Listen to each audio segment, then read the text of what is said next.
Hey there, welcome to the Sue Claus Show. How are you doing?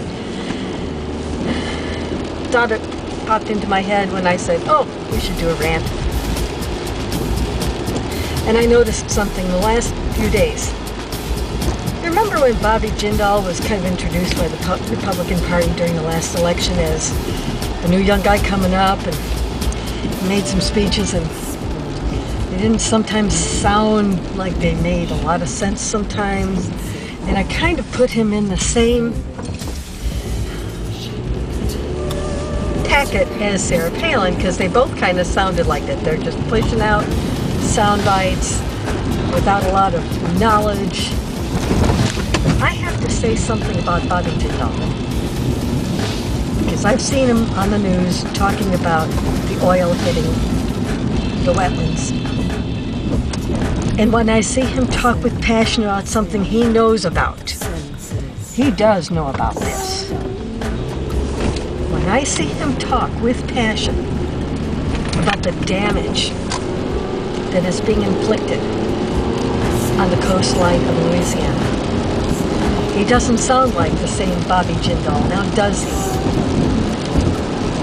He doesn't. And my heart breaks for him when he talks about the wetlands, because I can hear it in his voice. I don't think it's a put on. I can hear it in his voice. He's brokenhearted. And he can't be the only one on the Gulf Coast that is.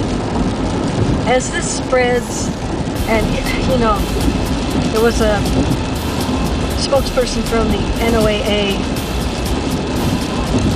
talking about how it will eventually disperse and kind of separate out, and it's like, no, I don't think so. This is bigger than we've ever seen before. I don't think it's going to just disperse and the ocean will take care of it. This is big, and it's in a gulf, not the ocean. It's in a gulf which is pretty surrounded by land. I mean, there's plenty of openings to get out, but when it gets out, it's not just gonna... They have talked about there are some biological organisms that eat oil, but I don't know if there's enough of them in the Gulf to take care of this. But I must admit, every time I've seen Bobby Jindal since the election, I've been going, not again. But no, when he's talking about the Gulf Coast and looking at the oil, and the oil with dispersant that's all coming up into the marshlands, he knows what he's talking about when he's talking about this. This he knows about. This is a sincere guy I was hoping for when he first got up there a couple years ago. This is the guy I was hoping for a couple years ago. This is the Bobby Jindal I was hoping for. Being an independent frees me up to notice good people on either side, all sides. And when I heard there was a young Louisiana politician coming up, Republican, Catholic, as I am, kind of, I was thinking, ooh, let's hear what he has to say,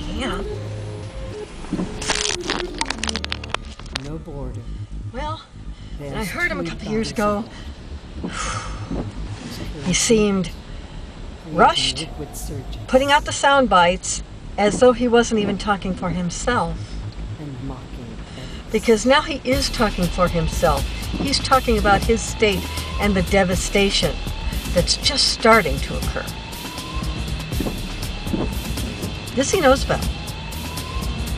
When he talks about something he knows about, no one's really putting any words in his mouth on this one. That's Bobby Jindal. That's what I wanted to hear a couple years ago. It'll be interesting to watch this unfold. Not just interesting. Interesting in all the worst ways. Interesting in a bad way. It's unfortunate. This is more than unfortunate. It's catastrophic. I think a lot of people have no idea how bad this is going to be. 2 months down the line, 6 months, a year, 2 years, 3 years. I think some people have no idea how bad this could be. Plus, they released the video of the explosion and fire on the oil rig. Oh my God. The fact that people did survive is a miracle.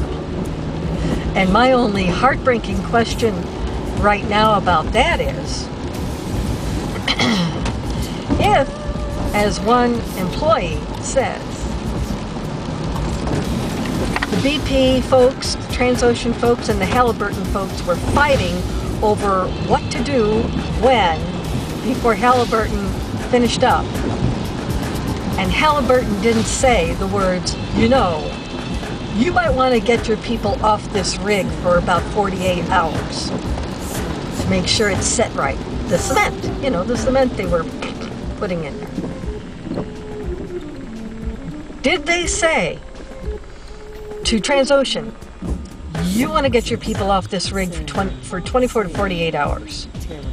You can bring them back after then, because by then the cement will have hardened. But we're at a critical phase here. Just to be safe, evacuate for 24 to 48, then come back. 2 days loss of time is worth not losing 11 people. And look, from the look of that fire and explosion, lost is surely an understatement. Kind of an odd rant, isn't it? But I was watching Bobby Jindal talk about his coastline, and it sounded like him, like someone really talking. That's what I wanted to hear from years ago. Anyway, who knows whether he can keep going with it, or be himself, or what the Republicans want to do with him after this, because if he keeps talking like himself, they may not want him anymore. We'll see. So I'll talk to you later. Bye-bye.